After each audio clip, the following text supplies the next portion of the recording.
दान दिले. अशोक सम्राट किती मुलांचा दायत होता जोरान सांगा. आता मला माहित आहे 100% उत्तर तुम्हाला माहित आहे. दोन. क्या बात है. काय म्हटलं? दोन. याला म्हणतात अर्धवट ज्ञान. समजलं? हा ब्रह्म 4 जणांचा दायत होता अशोक सम्राट. प्राण्यांनी का म्हणते जी 12 वाजले ना, 12च्या नंतर जेवण. म्हटलं हो. 12च्या नंतर एक घास जरी खाल्ला तरी खामगावात भूकंप आला का? भूकंप. मग उलट्या सीध्या विनयाचे नियमाचे पालन करू नका. यथा योग्य आहे. विकाल भोजना वेरमणी सिक्खापदं समाधी. आम्हाला जा लागत नाही म्हणून मी संध्याकाळी जेवण करत नाही. आता थायलंड सारख्या देशामध्ये तुम्ही जर गेले तर तिथं सकाळी 7 वाजता काय होते? चारिका होते.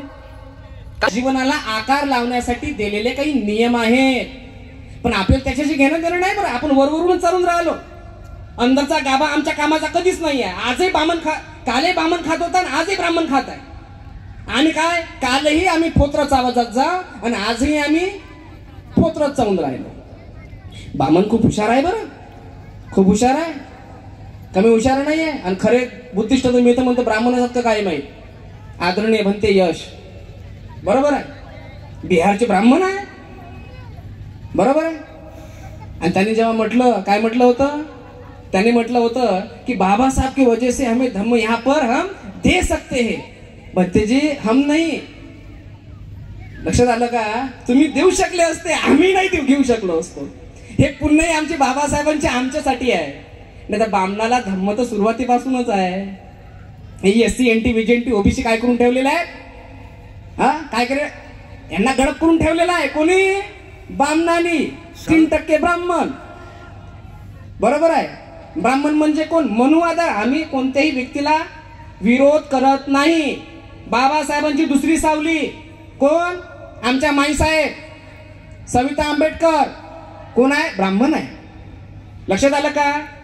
एवढंच नाही, आमच्या या काळातली सावली, या काळातली माय देखील आमचे काय आहे? ब्राह्मण आहे. हे काही खोटं नाही. आम्ही ब्राह्मणाच्या विरोधात नाही हो, ब्राह्मणवादाच्या विरोधामध्ये आहोत, मनुवादाच्या विरोधामध्ये आहोत. बुद्धाचा धम्म खूप मोठा आहे, त्रिपिटक आहे, खूप सत्य आहे. वाचली मी त्याच्यामध्ये की ब्रह्मलोकातून येऊन राहिलं, ह्या लोकातून येऊन राहिलं, त्या लोकातून येऊन राहिलं.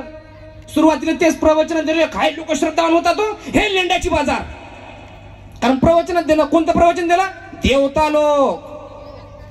समजून काहीच नाही राहिलं. तेच जर प्रवचन मी मराठीत दिलं का नाही तर तुम्ही लोक म्हणसान की काय अंधश्रद्धा फैलवणं लावली म्हणून. आपलं कर्तव्य आहे. बाबासाहेबांच्या दृष्टिकोनातला बौद्ध धर्म वाचला पाहिजे. बाबासाहेबांच्या दृष्टिकोनातला बौद्ध धर्म वाचला पाहिजे, जो या मातीतला आहे. चुनिंदा काही लोक याला खराब करण्यासाठी कारणीभूत आहे. माझा विषय होता की ज्योतिबा फुले विषयी की काय त्यांनी समाजाला योगदान केलं. तो समाजाचा संस्थापक आहे. जे ज्योतिबा फुलेच्या जीवनामध्ये घडलं तेच बाबासाहेबांच्या जीवनामध्ये घडलेलं आहे.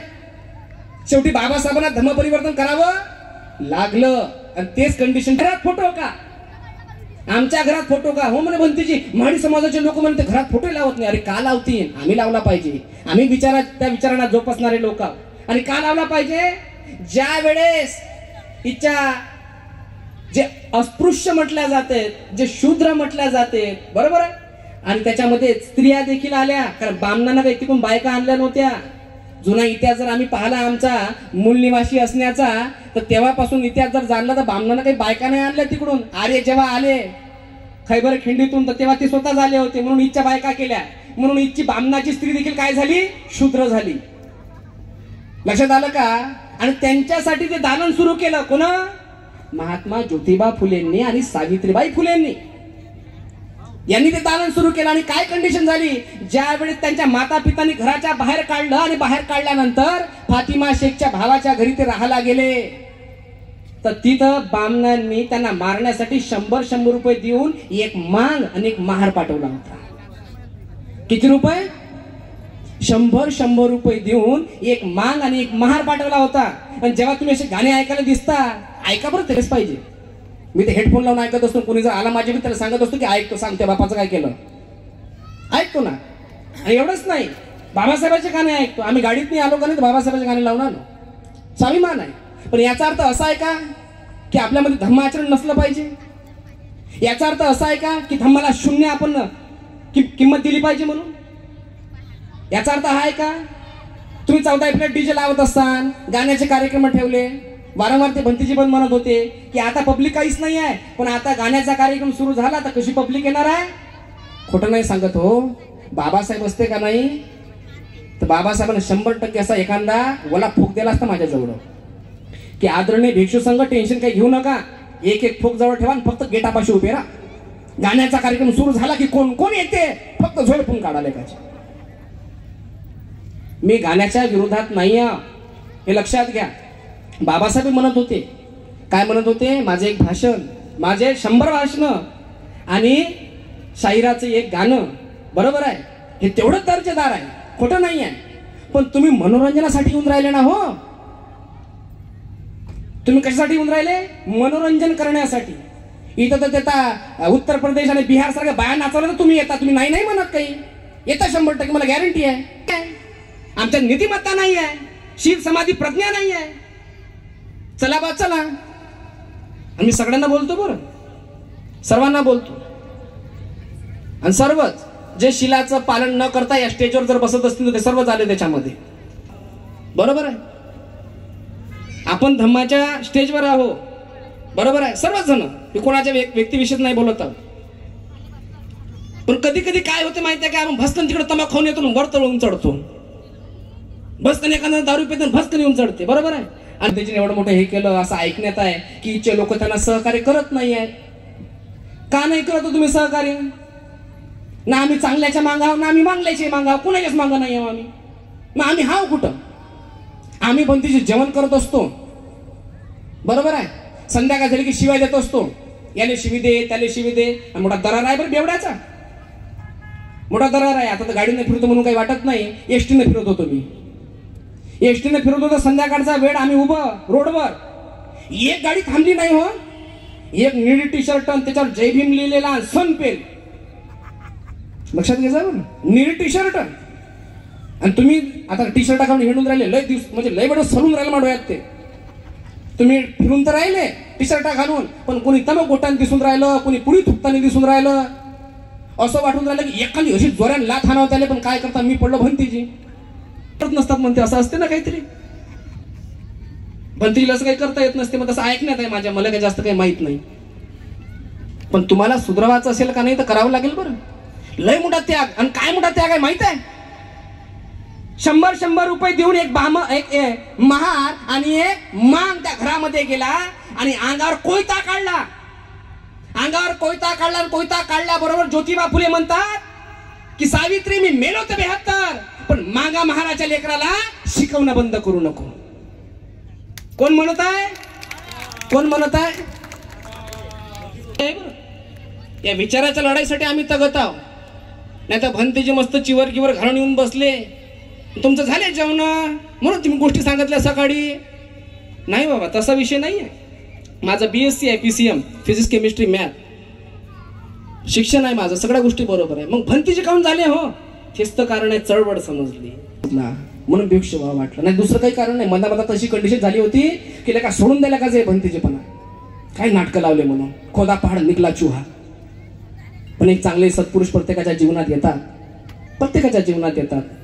संधी मिळते आणि ते सांगतात आपल्याला की भंतीजी कोणी काही करो, आपण त्यांच्या नादी लागायचं नाही, आपला मार्ग आपण निवडायचा, बरोबर आहे ना. आणि आपण आपल्या मार्गाने योग्य रीतीनं चालायचं, योग्य रीतीनं चालायचं. बाबासाहेबांच्या चळवळीचं काम करणं हे आपलं कर्तव्य आहे आणि करावंच लागेल. का? ज्योतिबा फुलेंनी ते नीव ठेवली, एवढीच नाही. तथागत भगवान सम्यक संपूतांनी बहुतजन हिताय बहुतजन सुखाय कधीच म्हटलं नाही. मग काय म्हटलं? बहुजन हिताय बहुजन सुखाय लोकानुकंपाय अत्याहिताय सुखाय देव मनुष्यान. बहुजनाच्या हितासाठी आणि बहुजनाच्या सुखासाठी भगवंतांनी धम्म दिला. बहुजनाच्या हितासाठी बहुजनाच्या सुखासाठी न्याय, समता, स्वातंत्र्य, समानता, बंधुमत्ता आजच्या काळातलं संविधान टिकवण्यासाठी दिलेलं आहे. वाचून काढा, वाचून काढा. तुमचे मुलं पाहिजे, तुम्ही तुमच्या मुलाला शिक्षण देऊ राहिले. बाबू आपल्यापाशी काही पैसा आदला नाही, वावर शिवर काही नाही, मग पाय बा आपल्याला काही कोणी पोरगी देणार नाही, मग आई काय करू? एखादी पटवून घेऊन ये. हे शिक्षण हे तुम्ही देऊन राहिले तुमच्या लेकराला शिक्षण. कसा सुधारणार तो? कसा सुधारणार तो? साधं एक गुंडभर पाणी आणायचं जर त्याला सांगितलं त्यानं जर आणलं नाही तर चप्पल घेऊन त्याच्या गावभर मागा लागता तुम्ही. लागता की नाही लागत? लागता की नाही लागत? गावभर माग लागता, पण ज्या वेळ चिवर घ्यायची वेळ येते, 10 दिवस सामनेर व्हायची वेळ येते, आम्ही म्हणतो की माताजी तुमच्या पोराला सामनेर बनवा, त्याच्या मनानं होईन भंतीजी. कोणाच्या मनानं? त्या भयाड्याच्या मनानं. बरोबर आहे. जसं त्या गलीतून त्या गलीत त्याची बुद्धी जाग्यावर नाही आहे का? बुद्धी जाग्यावर. एका जणाच्या घरी कार्यक्रमाला गेलो आणि कार्यक्रमाला गेल्यानंतर आता बसलो, चहा झाला, जेवण झालं, सगळं होऊन राहिलं, पण तरी 5-5 मिनिटांनी मी त्यांना विचारून राहिलो, का तुमचं पोरगं कुठं आहे? म्हणे भंतीची बस येऊनच राहिलं. आता चहा झाला, जेवण झालं, कार्यक्रम सुरू झाला, साधूवर आलं. जेवणाच्या वेळेस सांगत म्हणे, का तुमचा पोरगा कुठं आहे? म्हणे मीठ आणायला गेला. सांगा. आमचं भोजन संपत आलं, कार्यक्रम होत आला, आशीर्वाद देणं चालू झालं, प्रवचन हे संपलं, पोरगाचा काही आता पता नाही. आणि ते सगळं झाल्यावर धागा बांधायला पोराला आणलं समोर. मग त्याला समजून सांगा ना, भंतीची हा ऐकतच नाही. म्हटलं आता ओला फूक पा लागते आता. अरे जेव्हा प्रवचनाची वेळ होती, जेव्हा धम्म समजाची वेळ होती, तेव्हा तो मीठ आणायला चालला, याला न्यायला चालला, त्याला न्यायला चालला. आता काय त्याला समजावून सांगू? मग तर बरं झालं तुम्हाला लाता मारल्या, तर तशी तुमच्या घरात आडवे तेडे बाबा भरलेले आहेत, त्याचा संस्कार त्याच्यावर पडलाय पाहिजे ना. त्याच्यावर संस्कार पडले तर तुम्हाला लाता मारतील ते. 100% एखाद्या घरातली बुवा महाराज असला ना, तर मी काढायला तर कधीच जाणार नाही. मी तर म्हणीन त्या बुवा महाराजाचा असर त्या पोरावर पडला पाहिजे आणि पहिले त्याला 2 लाता तुम्हाला हाणल्या पाहिजे. असर पडला नाही पाहिजे का? महाराज सगळे कोणत्या? गांजा पिणारा, दारू पिणारा, कोणता महाराज आहे? याच्या आपल्याकडे महाराज आहे? याच्या आपल्याकडे महाराजच नाही आहे. आणि भगवान बुद्ध शील शिकवतात. काय शिकवतात? शील शिकवतात. पंचशील पालन भला, निर्मल भली समाधी, प्रज्ञा तो जाग्रत भली, दूर करे भव व्याधी. धम्म आपल्याला माहित नाही जो, म्हणून श्रीलंकेवरून, म्यानमारवरून, थायलंडवरून लोक येतात आणि बाबासाहेबाच्या धम्माला ग्लानी पोहोचवण्याचं काम करतात. आणि कुठंतरी हे थांबलं पाहिजे. आपले भंती जे आहेत ना, भारतीय भिक्षू भरपूर बसलेल्या स्टेजवर आहेत की नाही आहे? माझा काही वाद नाही बरं, त्यांचं माझं खूप चांगलं आहे, त्याच्याबद्दल काहीच वाद नाही. कारण काय माहित आहे का? व्यक्तिविशेष माझा कोणाशी वादच नाही आहे. वाद कोणाचा आहे? विचारधारेचा आहे. माणसाचा वाद नसते, माणसाचं भांडणच नाही आहे. माणसाचं भांडण आहे का? नाही. भांडण कोणाचं आहे? आम्ही विचारधारेचं. का? मुलांनी आमच्या बाबासाहेबांनी लिहिलेले ग्रंथ वाचले पाहिजे. क्रांती प्रतिक्रांती. आणि क्रांती प्रतिक्रांतीमध्ये काय माहित आहे? बरोबर आहे. क्रांती प्रतिक्रांतीमध्ये दिलेली आहे ब्राह्मण आणि श्रमण संस्कृतीची दरार सांगितलेली आहे. आणि एवढंच नाही, तुम्ही वाचा, शूद्रपूर्वी कोण होते इतिहास समजणार तुम्हाला. ब्राह्मण कुठून आला, इथचा SC NT OBC कशा. खंडपीठाचे असतात ना 7-8-9 जण, कितीतरी वेळा बदलले 9 मध्ये, पण एक जागा हमखास आहे, सगळे ब्राह्मण, एक बौद्ध. आता मी जेव्हा वाचन केलं का नाही, तर त्या वाचनामध्ये मला सापडलं की एकाच्या OBCची पण जागा आहे, NTची पण जागा आहे. पण काय कारण आहे माहिती आहे का? जो जागृत आहे त्याचा बौद्ध माणूस तिथं आहे, पण जो जागृत नाही त्याचा एकही व्यक्ती तिथपर्यंत पोहोचू दिला नाही. आम्हाला शूद्रपूर्वी कोण होते हे पुस्तक वाचावं लागेल. क्रांती प्रतिक्रांती आम्हाला वाचावी लागेल, ज्याच्यामुळे आमच्या लक्षात येणार की तथागत भगवान सम्यक संबुद्धाच्या काळापासून ब्राह्मणी मनुवादी विचारधारेनं पुन्हा पुन्हा इतकी न्याय, समता, स्वातंत्र्य, समानता, बंधुमत्ता वारंवार धोक्यात आणली आणि नष्ट केली म्हणून. आणि एवढंच नाही, अशोक सम्राटाच्या काळापर्यंत, अशोक सम्राटाच्या काळापासून जर सुरुवात केली तर लक्षात घ्या 10वा राजा, 10वा पडनातू अशोक सम्राटाचा राजा बृहदत्तापर्यंत जर पाहिलं तर पुष्यमित्र शिंगानं कपटानं हत्या केली. का केली हो? का केली? असाच परिस्थिती आलेली होती. आजची जी परिस्थिती आहे तेच परिस्थिती आलेली होती. आणि काय परिस्थिती लोकांना वाटत होतं आता धम्म धोक्यात नाही आहे, आता काय होणार आहे, बाबासाहेबांनी धम्म दिला सगळंच तर बरोबर आहे. अरे नाही, अजूनही तेवढं काही प्रमाण पद्धतशीर नाही आहे. आजही धम्म धोक्यामध्ये आहे. आजही एवढंच नाही, गेल्या चंद्रपुरामध्ये भगवान बुद्धाच्या मूर्तीचं मुंडकं उडवलं आणि ती मूर्ती फेकून कुठे टाकली? नाल्यामध्ये फेकून दिली. म्हणतो की मूर्ती फेकली त्याचा विरोध नाही आहे, अशा 1000 मूर्त्या आम्ही तयार करणार आहोत, त्याचा विरोध नाही आहे. पण किती नीच मानसिकता असेल ते, ज्या मानसिकतेनं भगवान बुद्धाची मूर्ती फेकण्यापर्यंत प्रवृत्त झाला. लक्षात आलं का? म्हणजे आम्ही कोणाचे विरोधक? आम्ही विचारधारेचे विरोधक आहोत. कोणत्या विचारधारेचे? मनुवादी विचारधारेचे विरोधक आहोत. RSSचा औरंगाबादच्या कार्यालयावर मोर्चा निघाला आणि मोर्चा निघाल्यानंतर RSSच्या त्या कार्यालयावर मोर्चा निघाला आणि मोर्चा साहजिक आहे ना. हो, काय साहजिक आहे? त्यांना आपल्याला संविधानात भेट द्यायची होती, संविधानाची प्रत भेट द्यायची होती. त्याच्यानंतर महाराष्ट्र शासनाचा जो GR असेल, कशाचा?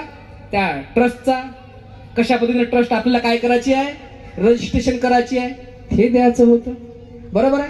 भारताचा तिरंगा द्यायचा होता. का द्यायचा होता? मुळात त्या RSSच्या लोकांना तेच मान्य नाही, मान्य नाही. ज्या लोकांना इथचा भारतीय झेंडा मान्य नाही, ज्या लोकांना इथं काहीच मान्य नाही. आपण मुके कसे आहोत?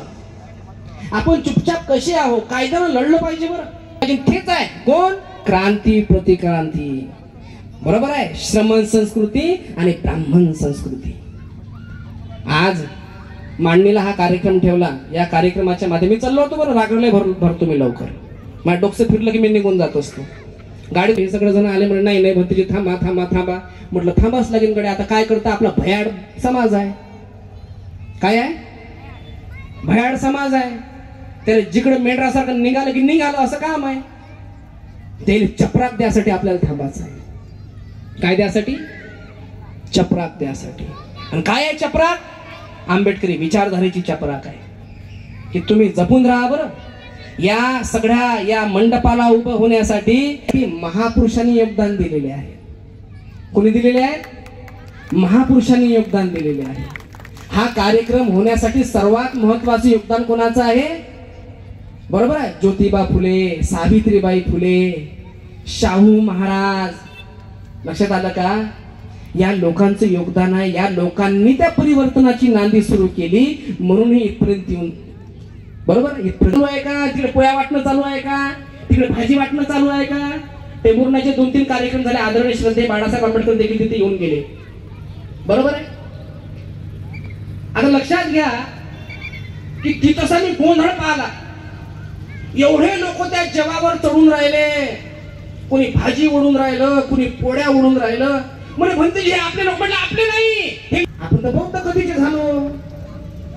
आता अशा पोळ्या हिसकत असतील एकामेकाच्या तर महाराज म्हणला की ना. हे सारनाथ बुद्ध विहार मांडणी बोथ्याच्या जवळ असलेले हे निसर्गरम्य ठिकाणी हे मांडणी म्हणते धम्मपाल यांनी उभारलेले आहे. आणि आज धम्म परिषदेला आलेले तमाम नागरिक, आपला भारत बुद्ध बनवायचा आहे, बौद्ध धर्म श्रेष्ठ कसा हे सांगायचं आहे.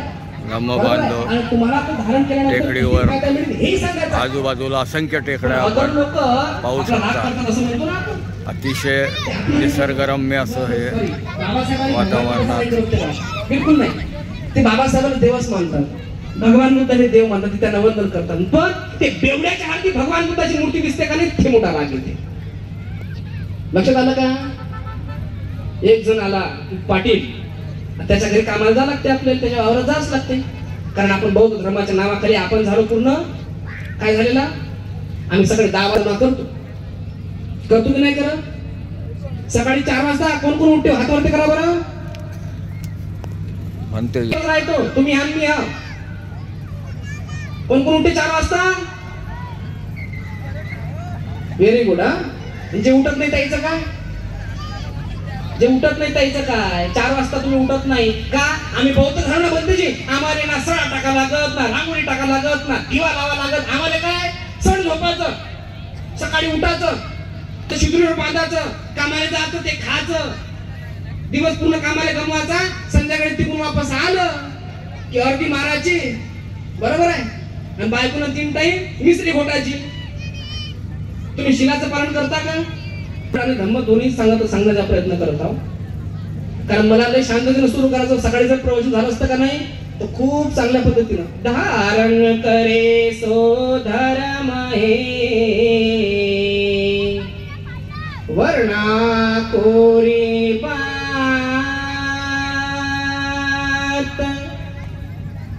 धारण करे सो धर्म हे वर्णा कोरी बात प्रभात हो सूरज उग्या प्रभात हो वर्णा खाली रा बस 5 मिनिटं बोलणार आहोत कारण मर्यादा प्रत्येकाला असतात प्रवचनाची देखील मर्यादा असते कारण लय वेळचं तडफड झालं प्रवचन झालं पाहिजे प्रवचन झालं